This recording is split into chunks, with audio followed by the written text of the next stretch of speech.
हम question number 4 की बात करेंगे। इसमें लिखा है using Euclid's division lemma to show that the square of any positive integer is either of the form 3m और 3m plus 1 for some integer m। तो स्टार्ट करते हैं। Let a be any positive integer, let a be any positive integer and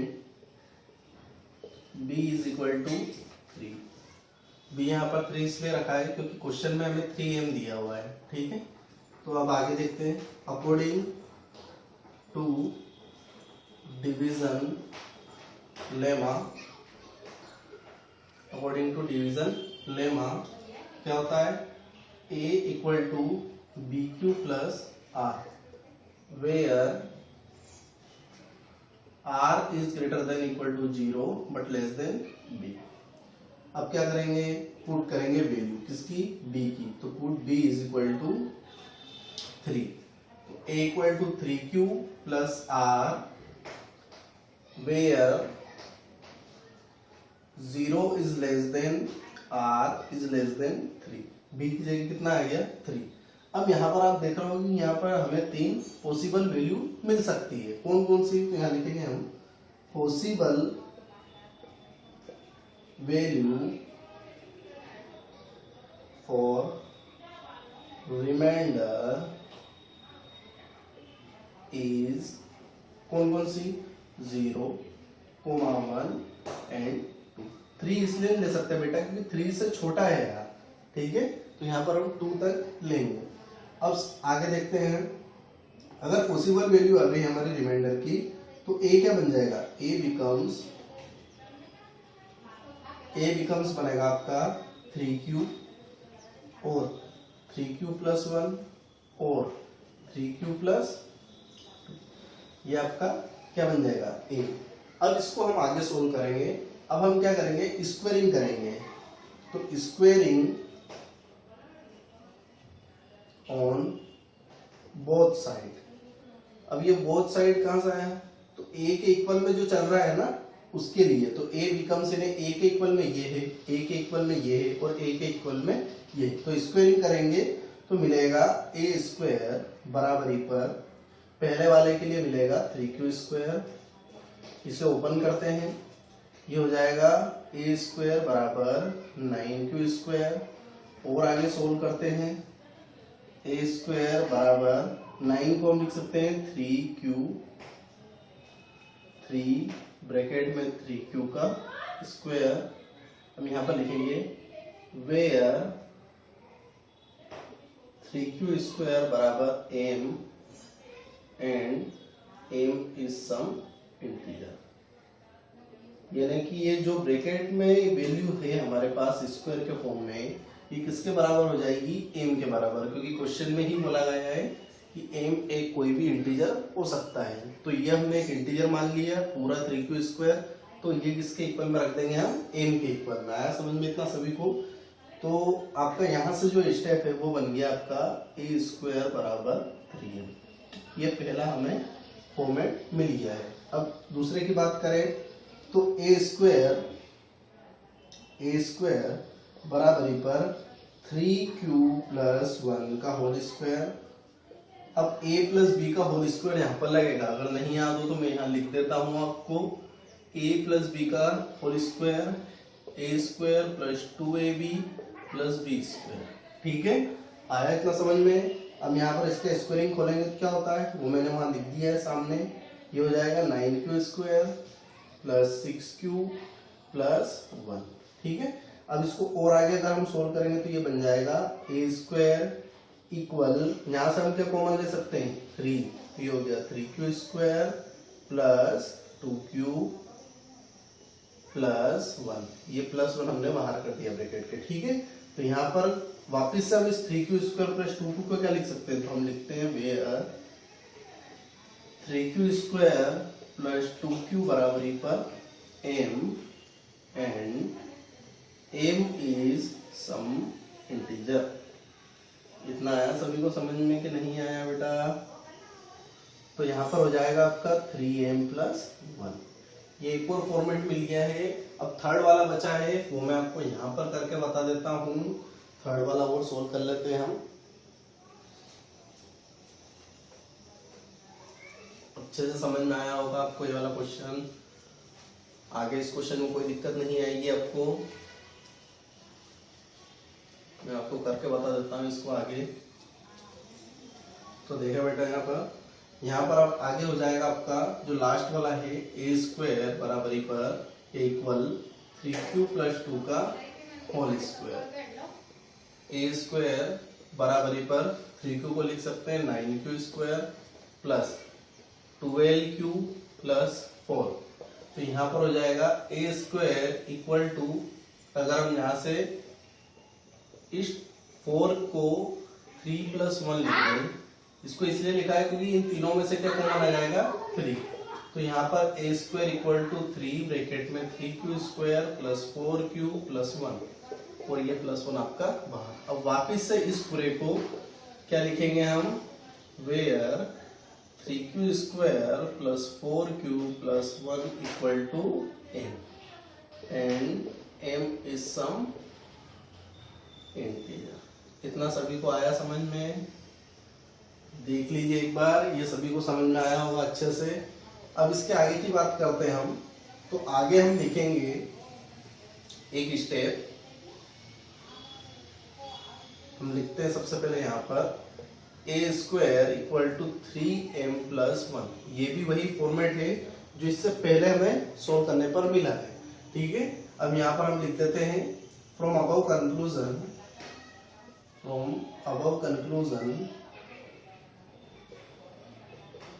we can say that square of any positive integer is in the form of 3m और 3m+1। यहाँ पर जाके हमारा question क्या हो गया है? सोल्व हो गया। आया समझ में पूरा? तो ये आपको राइट डाउन करना है। इसमें कोई भी अगर दिक्कत आए बेटा तो कमेंट बॉक्स में लिखकर बिल्कुल भेजे मुझे।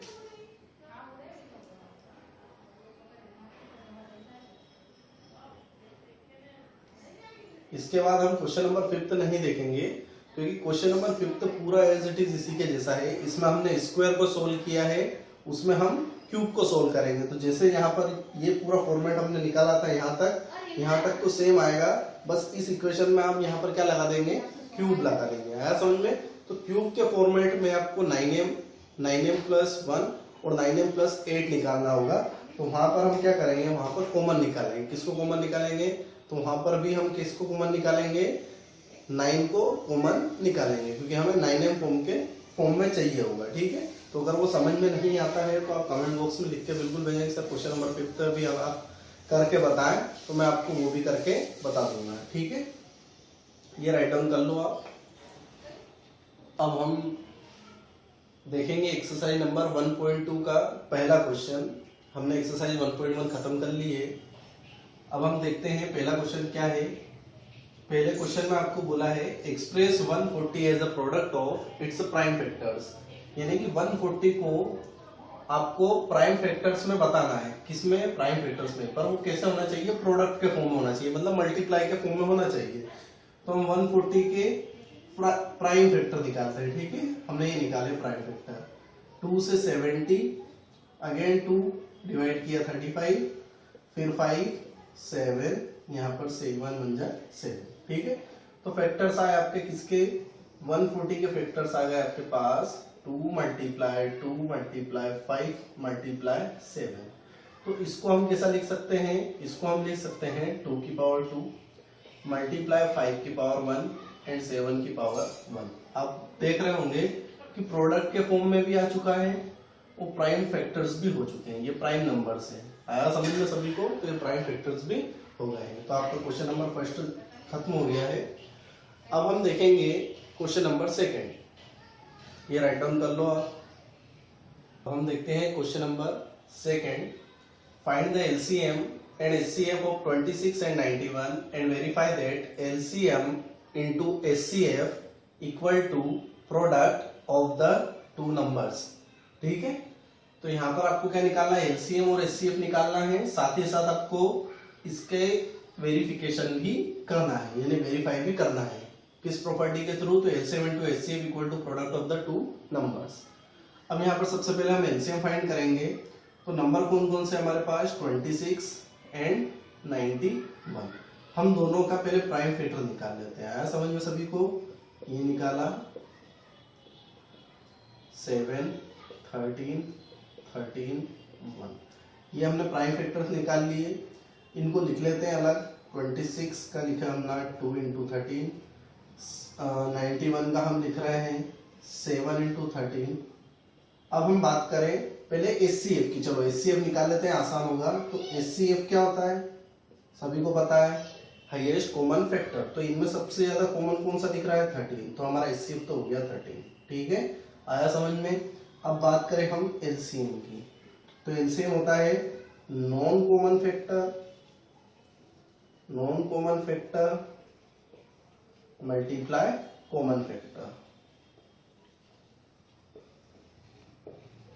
तो यहां देखते हैं हम कि नॉन कॉमन फैक्टर कौन कौन से बच गए, 2 और 7, और कॉमन फैक्टर कौन सा था, 13। बस इनका मल्टीप्लाई कर लो।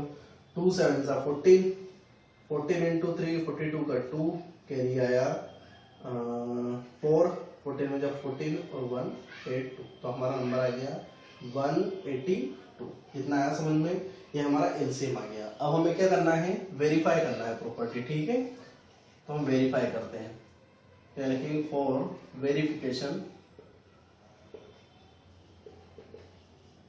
A into B equal to LCM into HCF. ये ए और बी दो नंबर है बेटा, है ना? ए और बी दो नंबर है। कौन कौन सा है, ये 26 इंटू 91। एलसीएम कितना है हमारा 182, ये लिखा मैंने यहाँ पर 182। एचसीएफ कितना आया 13, ये लिखा मैंने यहाँ पर 13। अब हम दोनों का मल्टीप्लाई करके चेक करते हैं कि एलएचएस इक्वल टू आरएचएस आता है या नहीं। तो यहाँ पर कर लेता हूं मैं मल्टीप्लाई। 6 9 6 54, 2 18, 6 6 3 2, इसका तो आ गया 2 3 6 6। अब इसका मल्टीप्लाई करके देखते हैं हम, तो इसका मल्टीप्लाई क्या आएगा देखते हैं। 182 इंटू 13, 3 2 जा 6, 24, 2 3 1 जा 3 और 2 5, 2 add 1, तो ये आ गया 6 6 3 और 2, बिल्कुल सेम आ गया है। देख लें आप, ये दोनों ही एक जैसे आ गए हैं। तो हम यहाँ लिखेंगे so LHS equal to RHS, hence verified. क्या लिखा है, हेंस वेरीफाइड। आया समझ में सभी को ये क्वेश्चन अच्छे से? क्या करना था, पहले एलसीएम और एचसीएम निकालना है, प्राइम फैक्टर की मेथड से हमने निकाल लिया है। बाद में हमें वेरिफिकेशन करना था कौन सी प्रॉपर्टी का, A into B equal to LCM into HCF, product of two numbers, मतलब ये दो नंबर है। ठीक है, तो हमने उसको बाद में सोल्व भी किया। तो एलएचएस इक्वल टू क्या आ गया, आरएचएस। तो हमारी प्रॉपर्टी क्या हो गई, वेरीफाइड हो गई। आया समझ में? आप ये राइट डाउन कर लें, फिर हम आगे का क्वेश्चन देखते हैं।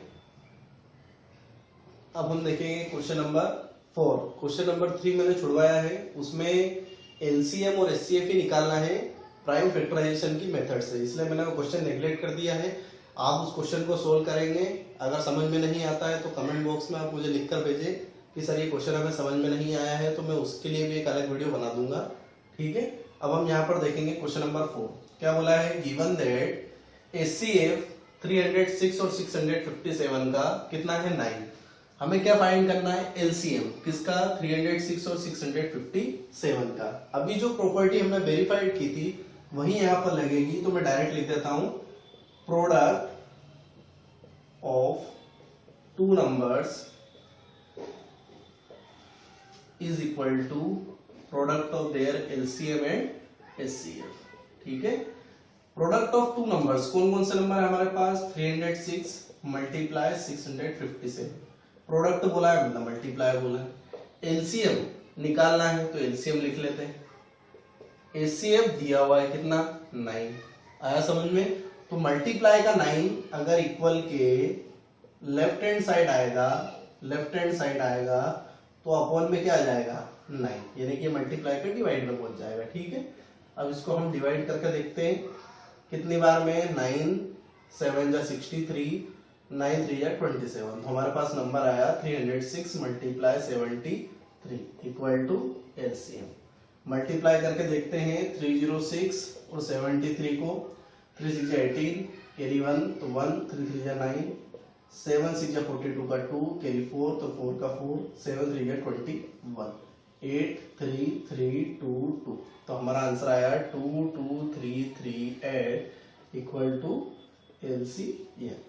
आया समझ में। तो 22,338 हमारा एलसीएम आया जो हमें इस क्वेश्चन में फाइंड करना था। आया समझ में सभी को।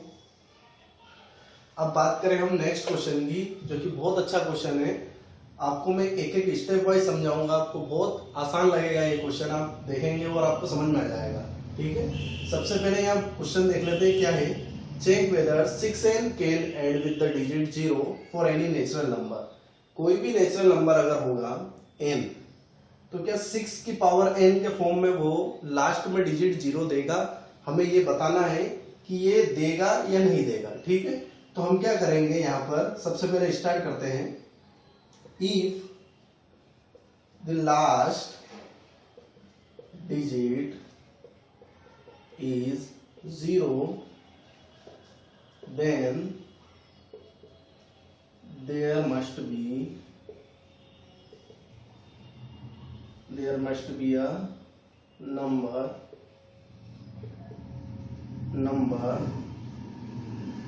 if the last digit is 0, then there must be a number 2 into 5, ये 2 की पावर n और m की 5 की पावर m।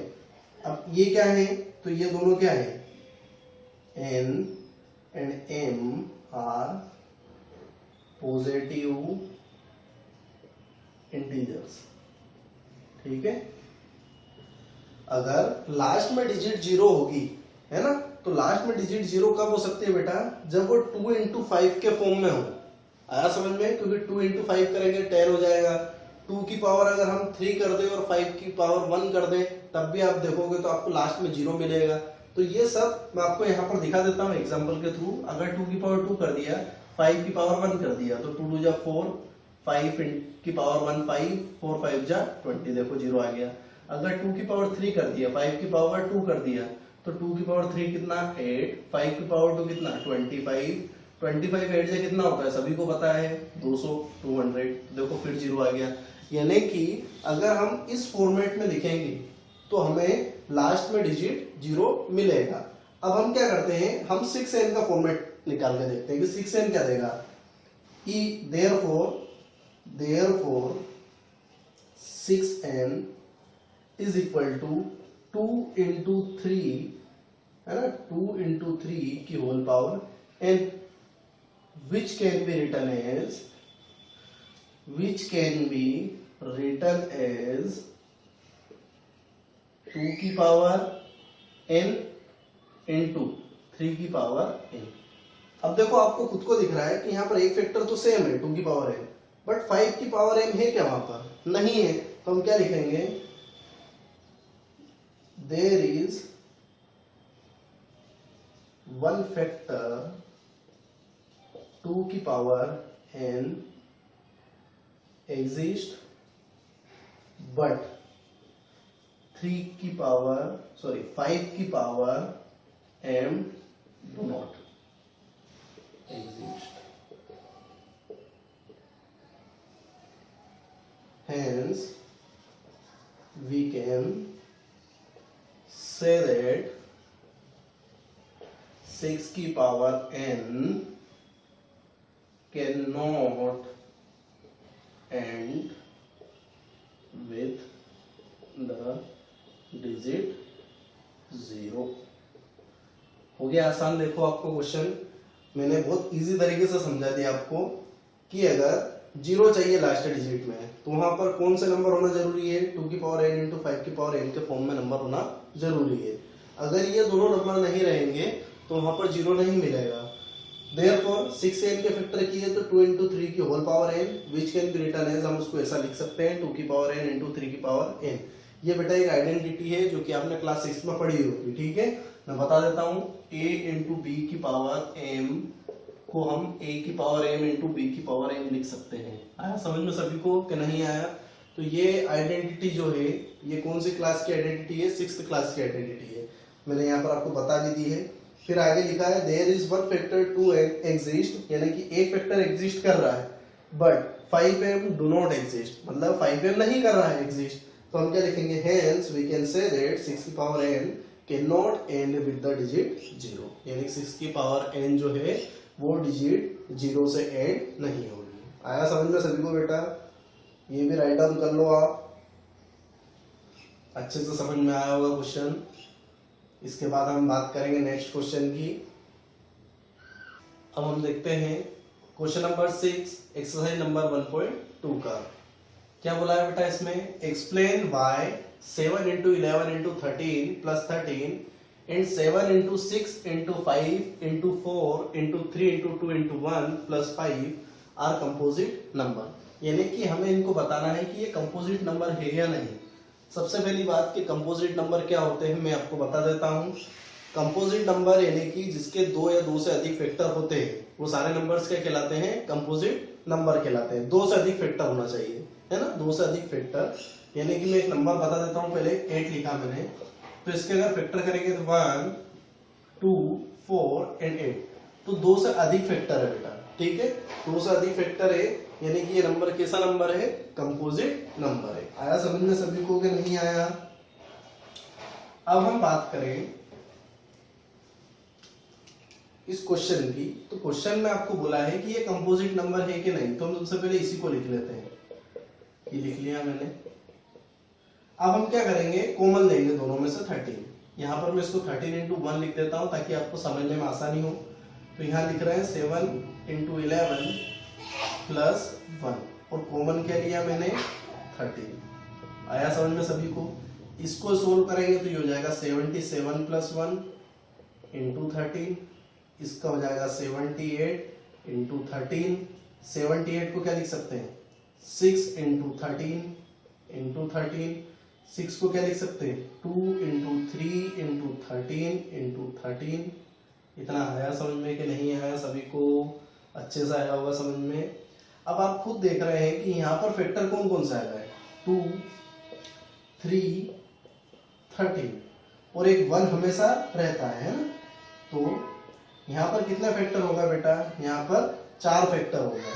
तो हम बोल सकते हैं there are 4 factors, there are 4 factors, there are 4 factors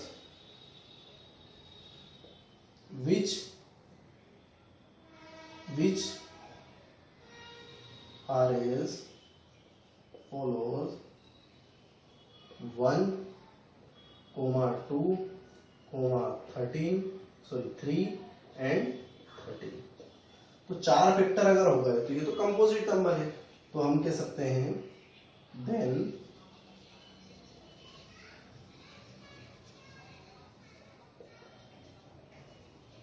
the number is composite number. मैं नेक्स्ट वाला आपको इधर करके बता देता हूं, ठीक है, वो भी समझ में आ जाएगा। सबसे पहले तो वही लिखा जो क्वेश्चन में गिवन है, फिर इसको मैं देखो 5 into 1 लिख रहा हूँ। यहाँ से हम 5 कॉमन लेंगे, ये ले लिया, अंदर बचा 7 into 6 into 4 into 3 into 2 into 1 plus 1। अब हम देखेंगे इनको मल्टीप्लाई करेंगे तो आएगा आपका, देखो 3 2 6, 6 6 36, 36 into 28 करके देखते हैं हम। 36 into 28, 8 6 48, कैरी 4, 8 3 24 और 4 28, 2 6 12, कैरी 1, 2 3 6 और 1 7, 8 0 0। कितना है? 1 0 0 8, साथ में प्लस क्या है? 1, ठीक है। तो यहाँ पर आ गया 1 0 0 9। यानी कि यहाँ पर दो फैक्टर तो आपको दिख ही रहे हैं, एक 1 रहेगा इसे, तो हम यहाँ पे लिखेंगे there are three factors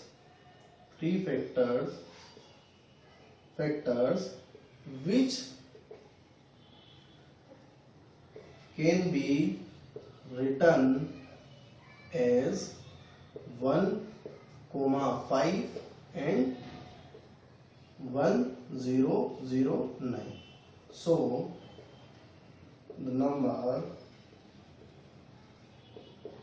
number 7 into 6 into 5 into 4 into 3 into 2 into 1 plus 5 is a composite number. ये आपको बहुत अच्छे से समझ में आया होगा। कुछ नहीं करना है, बस इनको सोल्व करना है। कितने फैक्टर निकलते हैं वो हमें बताना है। अगर फैक्टर ज्यादा निकल गए 2 से तो हम बोल देंगे ये कंपोजिट नंबर है। आपको दोनों ही केस में दिख रहे हैं कि फैक्टर ज्यादा है।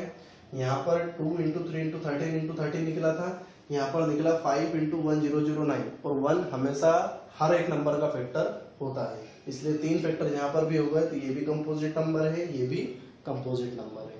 ठीक है, आया समझ में इतना सभी को? ये राइट डाउन कर लें आप। इसके बाद हम एक नई मेथड पढ़ेंगे जिसका नाम है कॉन्ट्राडिक्शन मेथड, जो कि हम नेक्स्ट वीडियो में देखेंगे। तो आपको ये वीडियो कैसा लगा बेटा? अच्छा लगा है तो इसे ज्यादा से ज्यादा दोस्तों में शेयर कीजिएगा, लाइक कीजिएगा और सब्सक्राइब कीजिएगा।